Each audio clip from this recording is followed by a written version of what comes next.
नाज़रीन ग्रामी, काबा जमीन पर मुसलमानों के लिए सबसे मुकद्दस जगह है, क्योंकि ये वो मुकाम है जिसकी तरफ हर रोज लाखों करोड़ों लोग रुख करके नमाज अदा करते हैं, इबादत करते हैं। ये वो जगह है जहां पर खुद नबी करीम सल्लल्लाहु अलैहि वसल्लम ने आजिज़ी और वकार के साथ वकूफ किया, ताकि उम्मत भी इसको सीखकर ऐसे ही अल्लाह के घर का अदब कयामत तक करती रहे। लेकिन नाजरीन, दिल टूट जाता है जब हम ऐसे मनाजिर देखते हैं जहां पर जायरीन सिर्फ दीवारों को छूने के लिए एक दूसरे को धक्के देते हैं, खींचते हैं और एक दूसरे पर चढ़ जाते हैं।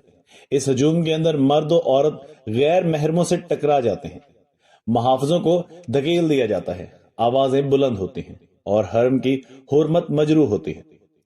नाज़रीन, हम सब मुसलमान हैं, बेशक काबा से बेपनाह मोहब्बत करते हैं, लेकिन अगर ये मोहब्बत एहतराम के बगैर हो तो सिर्फ अफरा तफरी, भगदड़, जहमत और तकलीफ बन जाती है। और नबी करीम सल्लल्लाहु अलैहि वसल्लम ने हमें सिखाया है कि किसी मुसलमान को तकलीफ देना बहुत बड़ा गुनाह है। जो लोग यहाँ पर आजिज़ी से आए होते हैं वो भी इस तकलीफ को बिला वजह बर्दाश्त करते हैं। और आप जरा सोच कर देखिए कि नबी करीम सल्लल्लाहु अलैहि वसल्लम अगर आज हमारे दरमियान होते और इस मंजर को देखते तो क्या वो भी इसको मोहब्बत समझते या फिर कुछ और? गैर मुस्लिम जब ऐसी वीडियोस को देखते हैं तो वो इस्लाम का मजाक उड़ाते हैं, क्योंकि इन वीडियोस के अंदर इनको हमारी मोहब्बत नजर ही नहीं आती, बल्कि बदनज़मी नजर आती है।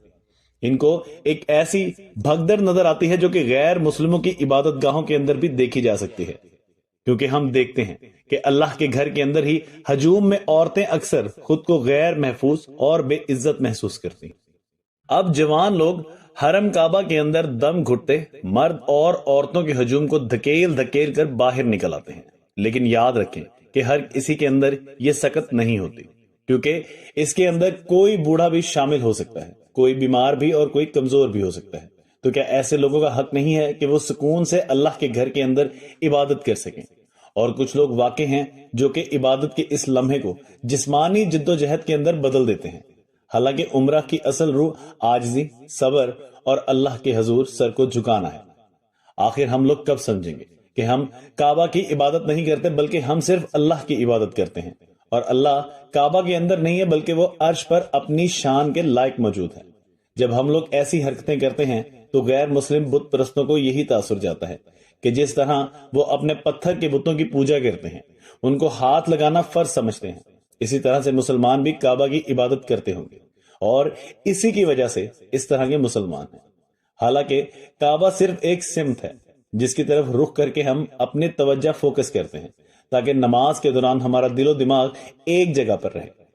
देखें, अल्लाह ना किसी जगह का मोहताज है, ना किसी सिमत का, क्योंकि वो अल हय्युल कय्यूम है, यानी हमेशा जिंदा रहने वाला, खुद से कायम और हर चीज पर कादिर। कुरान मजीद में अल्लाह ताला इरशाद फरमाता है कि मशरिक और मगरिब सब अल्लाह ही के हैं, तुम जिधर भी रुख करोगे उधर अल्लाह का ही चेहरा है। लिहाजा काबा को छूना, इस पर चढ़ना, इसके गिर्द ढकम पेल करना इबादत नहीं है, बल्कि इबादत सिर्फ और सिर्फ अल्लाह की फर्मा बरदारी और आजिज़ी के अंदर है। काबा का एहतराम इसके पत्थरों के लिए नहीं है, बल्कि इसके रब के हुक्म के लिए है। अगर आपने नबी करीम सल्लल्लाहु अलैहि वसल्लम की सीरत पढ़ी या सुनी हो तो आपको कभी भी रवायत नहीं मिलेगी कि आप सल्लल्लाहु अलैहि वसल्लम ने काबा को छूकर या इसके बिल्कुल करीब खड़े होकर अल्लाह से दुआ करते।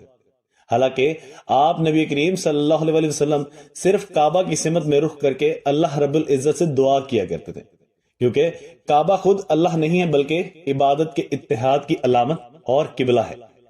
याद रखें, अगर आप काबा को छू भी लें, लेकिन अगर आपका दिल अल्लाह के सामने आजिज नहीं है तो वो टच करना ना आपकी दुआ कबूल करवा सकता है और ना ही आपके गुनाह माफ करवा सकता है। वो कुछ भी नहीं करेगा। काबा का एहतराम जरूर करें, ये मुसलमानों के लिए मुकद्दस तरीन जगह है, लेकिन इबादत और मदद की उम्मीद सिर्फ अल्लाह वहदहू ला शरीक से रखें। खुदारा काबा को अल्लाह ना समझें, बल्कि इसको सिर्फ वो सिमत समझें जिसकी तरफ आप, मैं अपने रब के हुक्म से रुख करते हैं। सजदे में बहाए गए आंसू और दूसरों के साथ सब्र और एहतराम में ये सब कुछ शायद जबरदस्ती के टच से कहीं ज्यादा आपके नामा अमाल के अंदर वजन रखें। हम काबा की इबादत नहीं करते। इस बात का सबूत यह है कि जब काबा का गिलाफ बदला जाता है तो कुछ लोग इसकी छत पर भी चढ़ जाते हैं। بھلا جس چیز کی عبادت کی جاتی ہو اس کے اوپر کیسے چڑھا جا سکتا ہے؟ لیکن لوگوں کی دھکم پیل اور تگو دو دیکھ کر ایسے لگتا ہے جیسے اگر کعبہ کو ہاتھ نہ لگایا تو خدا کو ہاتھ لگانا رہ جائے گا۔ استغفر اللہ۔ دیکھیں، بہت ضروری ہوتا جا رہا ہے کہ مناسک حج و عمرہ کے ساتھ ساتھ آداب و احترام اور نظم و ضبط پر بھی باقاعدہ تربیت دی جائے۔ جو لوگ اپنے ملکوں سے مقدس مقامات کے سفر پر روانہ ہوتے ہیں، اب بہت ضروری ہوتا جا رہا ہے کہ ایسے لوگوں کو تربیتی کلاسز دے کر یہ سکھایا جائے کہ حرم کے اندر کسی طرح سے عزت، صبر اور سکون کے ساتھ ہی عبادت کی جاتی ہے، کیونکہ اس طرح کے بے قابو رویے نہ صرف غیر محفوظ ہوتے ہیں بلکہ بھگدڑ اور جانی نقصان کی وجہ بھی بن سکتے ہیں۔ کعبہ کا احترام صرف تبھی ممکن ہے جب ہم ایک دوسرے کا احترام کرنا سیکھیں۔ ایسے چند لوگوں کے غلط رویے کی وجہ سے وہ لوگ بھی متاثر ہوتے ہیں جو کہ مکمل نظم و ضبط کے ساتھ، احترام کے ساتھ صرف عبادت کرنا چاہتے ہیں، کیونکہ جب بھی کچھ لوگ بے صبری کے ساتھ دھکم پیل یا نادانی کا مظاہرہ کرتے ہیں تو اس کا نقصان صرف ان کو نہیں ہوتا بلکہ پورے ماحول کو ہوتا ہے۔ عبادت کا سکون ختم ہو جاتا ہے، دوسرے زائرین کا وقت اور سلامتی متاثر ہوتی ہے، اور انتظامیہ پر بھی غیر ضروری دباؤ پڑتا ہے۔ حقیقت یہ ہے کہ حرم سب کے لیے ہے۔ اگر ہر شخص ذرا سا صبر اور خیال کرے تو سب کو سکون اور روحانی کیفیت نصیب ہو سکتی ہے جس کے لیے ہر شخص وہاں پر پہنچا ہوا ہے۔ اور آپ نے دیکھا ہوگا کہ بالکل اسی طرح سے حجر اسود کو بھی ہاتھ لگانے اور بوسہ دینے کے لیے اسی طرح سے دھکم پیل کرتے ہیں۔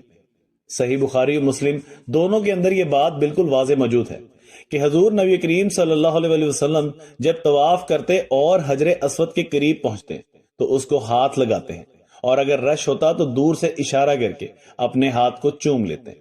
یعنی اگر نبی پاک صلی اللہ علیہ وسلم خود بھی رش میں ہونے کے باوجود دوسروں کو دھکا نہیں دیتے تھے بلکہ اشارہ کر کے بوسہ دیتے تھے، تو ہمیں بھی اسی سنت کو اپنانا چاہیے اور سمجھنا چاہیے کہ ہاتھ لگانا فرض نہیں ہے کہ آپ اس کے لیے اپنی جان پر کھیل کر اور نماز توڑ کر اس کو بوسہ دینے کے لیے بھاگ پڑے، اور جیسے اس کے بغیر آپ کا حج و عمرہ مکمل ہی نہیں ہوگا۔